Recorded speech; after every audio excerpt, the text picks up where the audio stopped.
The title of my short reading today is Hooked on Hate.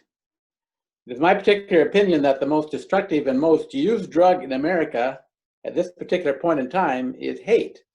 Some politicians use hate to manipulate us and distract us from the real issues facing our society. A recent political convention, for instance, was really just a giant hate fest. Hate makes us feel powerful when we feel hopeless. Hate allows us to burn hot and feel alive, at least for a short period of time. It is also my contention that everyone listening today, I include myself, has, in these difficult political times, imbibed the drug of hate, and that some of us are addicts. Hate, unfortunately, has the same effect as any other hard drug. It is destructive, addictive, and can often lead to death of the object of hate and the hater. And by way of a minor example, the neighbor of a friend had the 4 tires of their automobile slashed last week when they displayed a political yard sign supporting a particular candidate for president. By way of major examples of how hate destroys, in 2008, a shooter who, in quotes, hated liberals entered the Knoxville Unitarian Universalist Church on a Sunday morning and shot 2 people to death and wounded 7 others.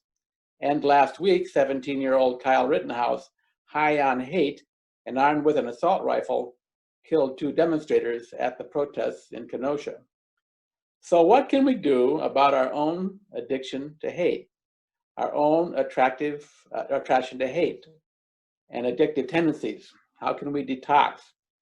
What does sobriety look like for us? Let's imagine that there is for hate a program, much like the 12-step program for Alcoholics Anonymous. Let's call it Haters Anonymous.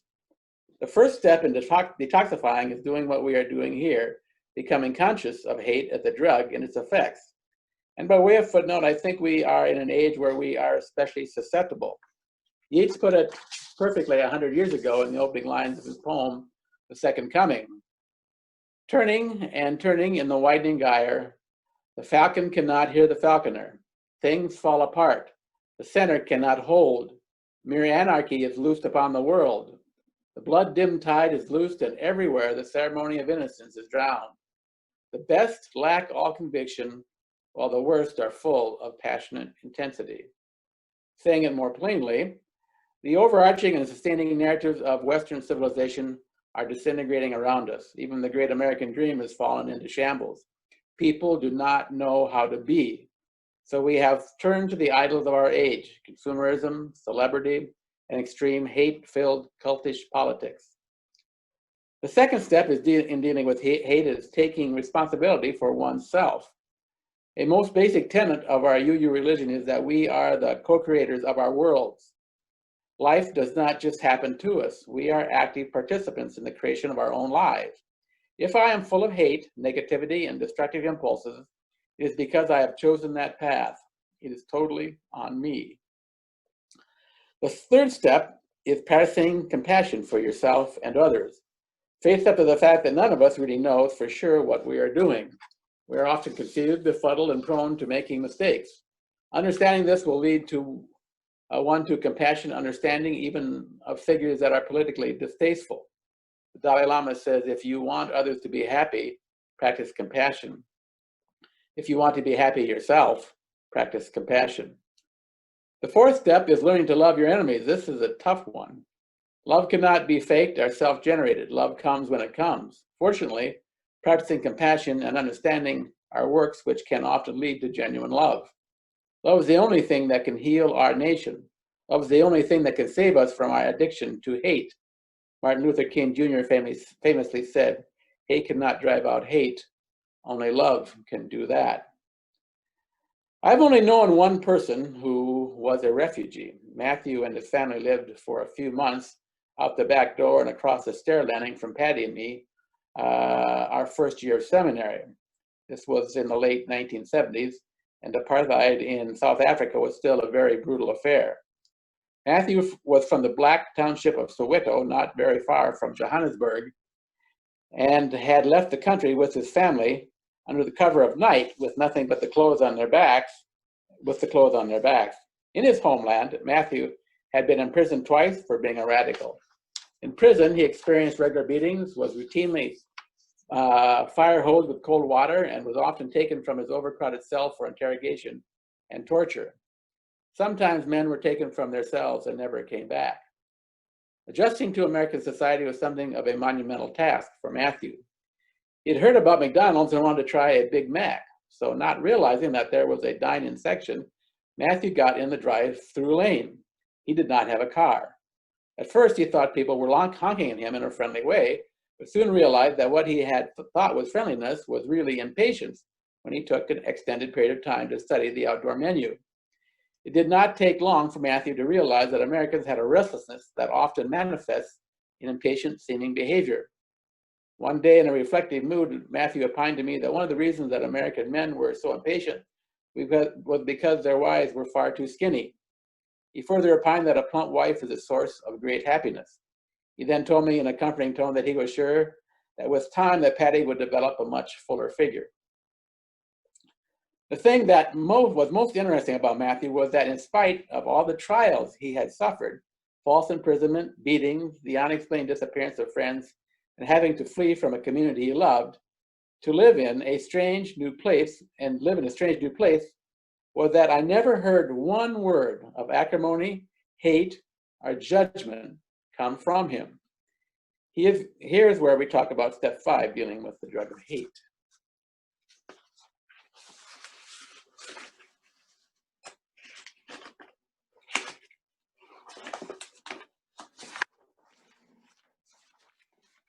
Matthew was a person of deep faith. He was a Christian.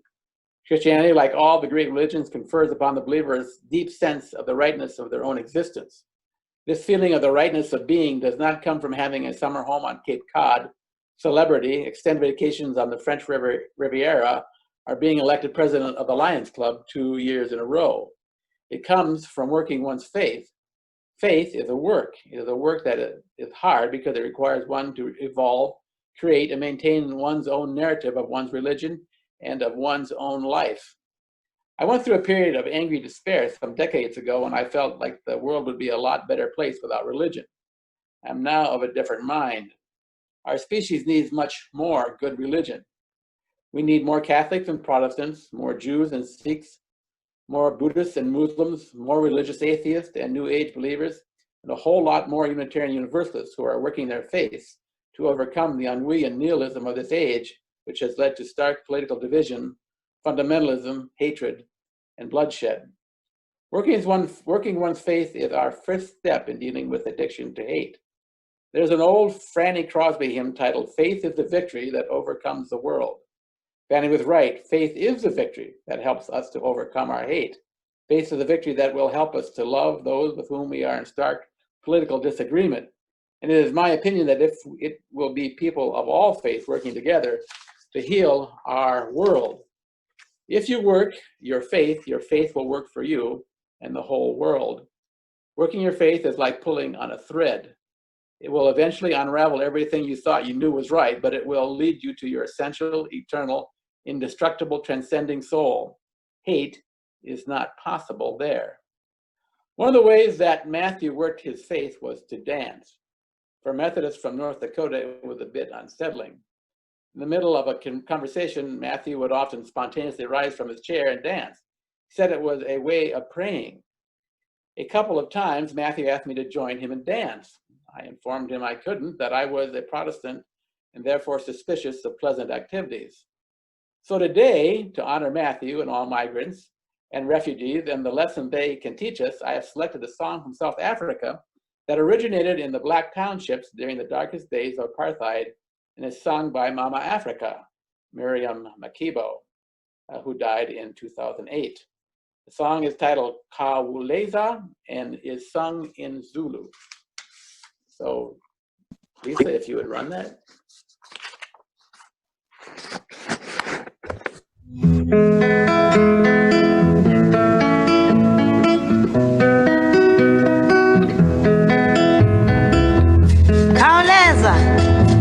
Khawuleza is a South African song. It comes from the townships, locations, reservations, whichever, near the cities of South Africa. where all the black South Africans live.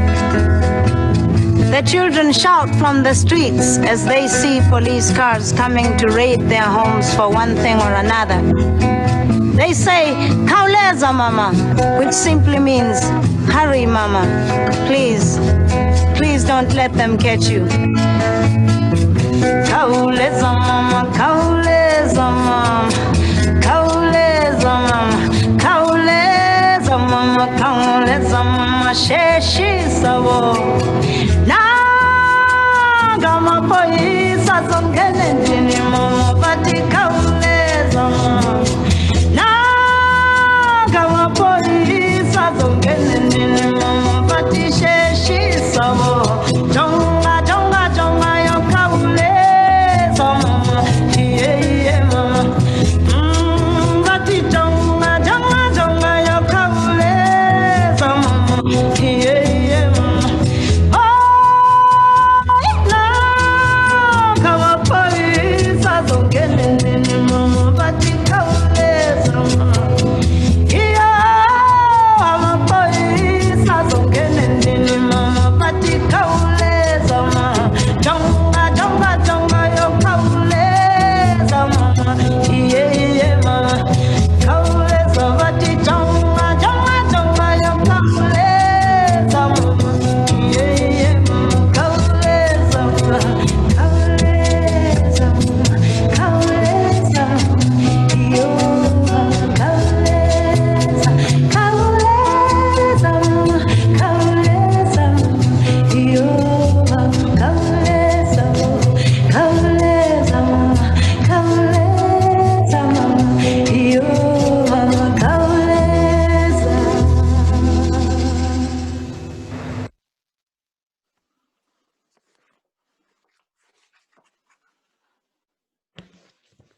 And now our main presenter, Clark Gilpin, the Reverend Dr. Clark Gilpin, no less. Good morning. Several weeks ago, I listened to participants in Interfaith Action of Southwest Michigan discuss the responsibilities for addressing U.S. policy with respect to migrants, refugees, and asylum seekers. As I was listening, I asked myself, in this multi-religious nation, are there distinctively religious contributions that we can make to this vital public debate? One possible answer arises from the striking importance of the migrant, the exile, the representations of religious identity in many of the major world religions. Flights from danger, journeys toward freedom, searches for a new home, return to a lost home are foundational myths in the world's religions. Myths that we collectively remember and repeat in our acts of worship and our ethical ideals. These mythical journeys of the migrant, the exile, and the refugee have profoundly shaped religious identities of individuals and communities through the millennia.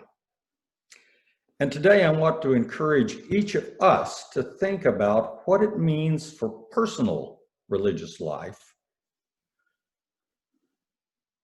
to imagine it as journeys of this sort.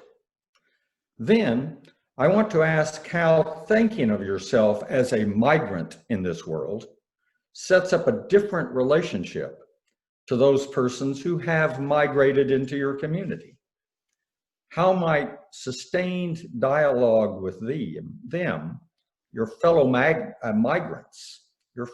migrants, teach you about your own religious identity and ethical priorities? How might elevating this theme, we are all migrants, alter in concretely practical ways the worship services, social activism, and interfaith relations pursued by our own religious community. As I begin, keep in mind that across the centuries, religions have generated multiple metaphors of identity and meaning. They have important things to say, for example, about the ethics of welcoming and serving the stranger who comes from beyond the familiar landscapes of our community. But these two perspectives on religion and migration, we are all migrants and welcome the migrant, are complementary dimensions of a religious ethic, not mutually exclusive alternatives. So first, religion on the journey of life. The religions with which I'm familiar have narratives of migration, journey, flight, and exile at or very near the center of their identities. These stories not only have prominent places in the calendars of religious holidays, but also important ethical implications for how we live our lives. A potential advantage of entering the current discussion of immigration policy and attitudes toward recent migrants from this angle is that it does not begin with us and the other. Instead, it asks why so many religious perspectives on human life urge that all of us regard ourselves as migrants, pilgrims, and exiles. How do we learn about ourselves? What do we learn about ourselves when we reflect on our personal identities as strangers and pilgrims? The objective then would be to begin from a common religious affirmation about life. We're all migrants. And to deepen that affirmation through sustained dialogue with persons who are experiencing the concrete daily struggles out of which our religious narratives have been built. It is amazing to recognize how often stories of migration or exile drawn from the writings of religious traditions are present in the films, novels, or magazine articles that are part of daily life. Unless we listen carefully, we may fail to hear them reverberating throughout American culture. Several years ago, I was immersed in the last week of organizing a 2-day public conference to be held in downtown Chicago on the book of Genesis. As I looked across the table where I was working, two seemingly random items caught my attention. From the end of the 17th century, an early anti-slavery tract, Samuel Sewall's The Selling of Joseph. And from 1996, the college student playbill for a production of Joseph and His Amazing Technicolor Dreamcoat. These narratives of exile, journey, captivity are throughout our culture. From urges toward moral reform to Broadway musicals. So, throughout American culture, we see these stories used as metaphors to interpret what is going on in our contemporary situation and to help us decide what to do. For instance, a recent essay in the New Yorker magazine discusses responses to the coronavirus pandemic from inmates in an Arkansas prison. The author, Rachel Aviv, follows the experiences of one particular prisoner, DeMarco Rayner, who is part of a group of prisoners who call themselves the Think Tank, all of whom have been imprisoned for 15 years or longer and who have taken up the role of guiding younger inmates In mid-March, when the coronavirus first arrived in Arkansas, the think tank discussed the story of Noah. One prisoner told Miss Aviv, "Here was a man building an ark, and he is saying, 'Get ready, prepare.'" But no one was listening. DeMarco Rayner found the story of Moses more relevant. I view it more like these are the plagues that God is sending upon Pharaoh, who is in love with his authority, in order to let his people go. I find three important themes underlying the words of DeMarco Rayner and his fellow prisoners. First, religious narratives of migration typically have a destination, and that goal is strongly communal. The Exodus tells of God's purpose, as DeMarco Rayner summarized it, to let his people go. However, the destination is also elusive, partially hidden, undefined. Consider, for instance, God's promise to Abraham. Now the Lord said to Abram, "Go forth from your country and from your kindred and your father's house to the land that I will show you. And I will make you into a great nation, and I will bless you, and I will make your name great, so that it will be a blessing." The biblical scholar James Kugel notes that this passage raises a series of questions that rabbis and historians have debated for centuries. Kugel writes, "If God was so pleased with Abraham, why did he begin by telling him to leave home? To leave one's homeland meant leaving the security of family and friends and becoming a defenseless wanderer. If God truly wished to bless Abraham, would he not at least have allowed him to stay where he was? When God first told Abraham to leave his homeland, it was to go to a land that I will show you. Why did God not say to the land of Canaan? This order sounded as if it were deliberately worded to test Abraham's faith, as if God were saying, "Follow me, I will not even tell you where we are going." In the 17th century, John Bunyan, in his famous allegory, The Pilgrim's Progress, captured this combination of a momentous journey toward an indistinct destination in an incident in which the pilgrim encounters a band of shepherds from whom he borrows a telescope. They tell him that he can use the telescope to see the promised land. But as he lifts it to his eye, the pilgrim's hands shake. He fails to focus, and he departs the shepherds with only a blurry notion of where he is headed. Some resonance of this tradition, refocused this time on national identity, may be found in Thomas Jefferson's first inaugural address, when he speaks of the new nation's destinies beyond the reach of mortal eye. Second, when we view our journey, our life journey, as migration, we have a lot to learn about the language, customs, and values of this new country we have entered.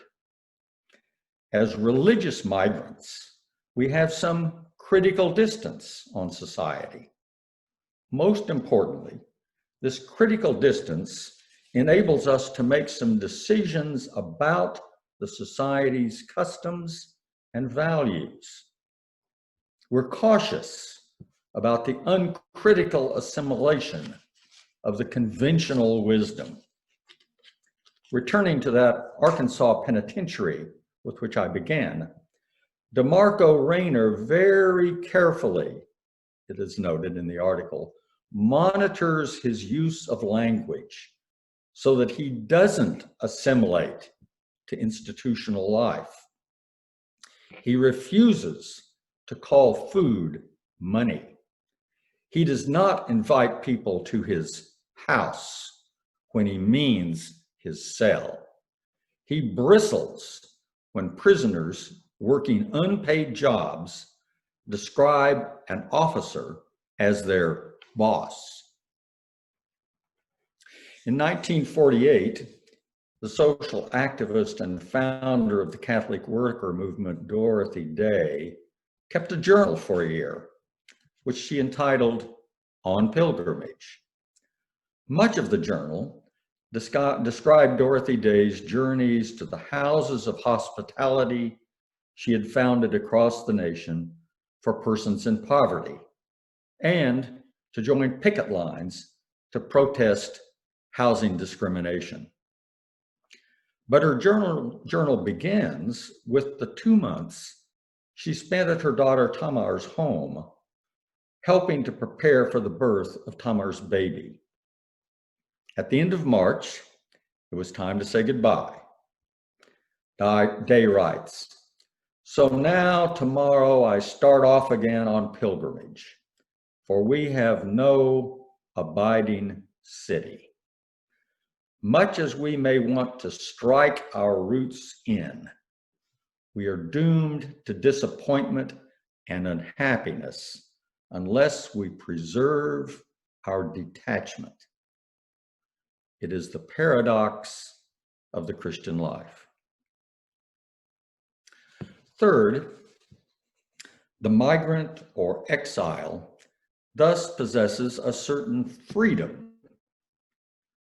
toward inherited, culturally assimilated ways of doing things, a freedom to reconstruct or reinvent traditional expectations. Once again, the migrations of Abraham provide a good illustration. Traditions in Mecca held that Abraham's younger son, Ishmael, was exiled from Palestine and journeyed to Mecca. Abraham traveled to meet Ishmael there, and together they followed the instruction of God to build a house, Makeba, on foundations that had originally been laid by Adam, the first human. In the year 605 of the Common Era, the citizens of Mecca decided to reconstruct, but over who would set in place the holy black stone. The young Muhammad arbitrated this dispute, and the black stone was set into the wall. But in the years immediately following, Muhammad received the revelations that would eventually become the Quran.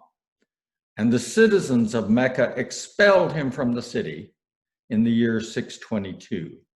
He migrated to what is now Medina, gathered followers, reoriented the direction of prayer away from Jerusalem and toward Mecca, and reconstructed old ideas of pilgrimage to Mecca, prayer, and service to the poor into the Muslim Hajj.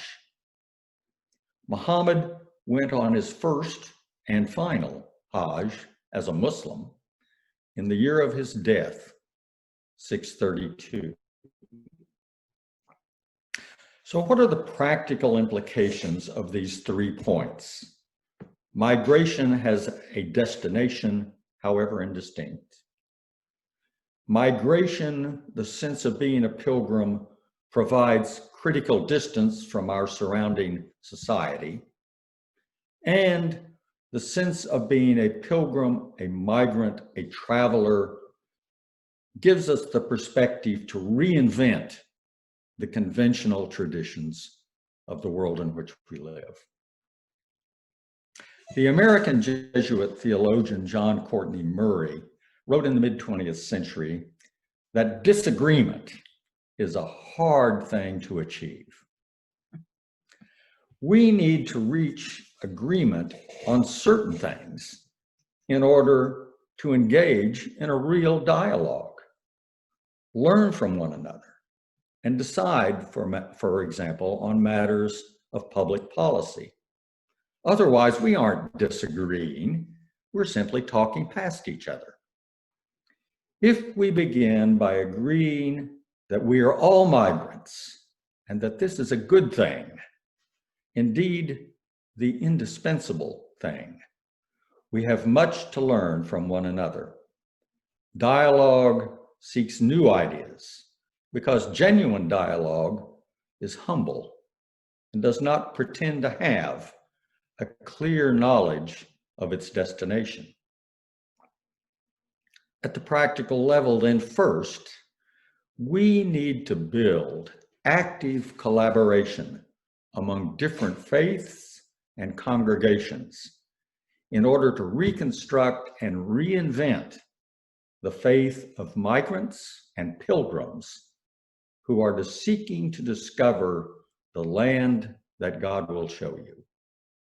Second, at the same time, we need to elevate and reinterpret the rituals of migration and exile within our various religious communities.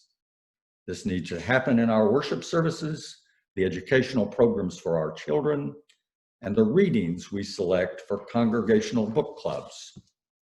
How, in today's world, for instance, should Christians think about and ritually enact the flight into Egypt of Mary, Joseph, and their infant? Third and finally, religious narratives such as the Exodus have long had an indisputable influence on our national narrative, who we are as the United States, sometimes for good and sometimes for ill. How may the religious affirmation, "we are all migrants," support a religious critique and reinvention of our national narrative? A story, as Jefferson put it, of destinies beyond the reach of mortal eye. Thank you.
Faith, then our heart is in a holy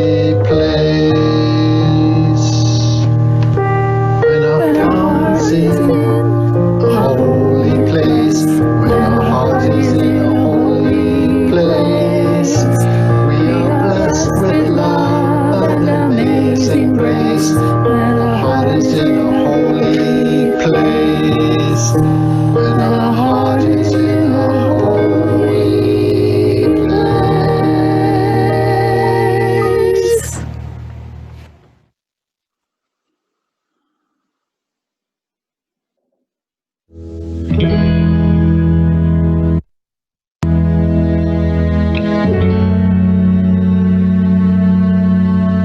We are hope. We are hope. We are love. We are love. We make justice. We make justice. The flame reminds us. The chalice flame reminds us To burn brightly. to burn brightly. To burn bright with all who we are. All of who we are. All of who we are. The chalice flame reminds us to burn brightly with all of who we are.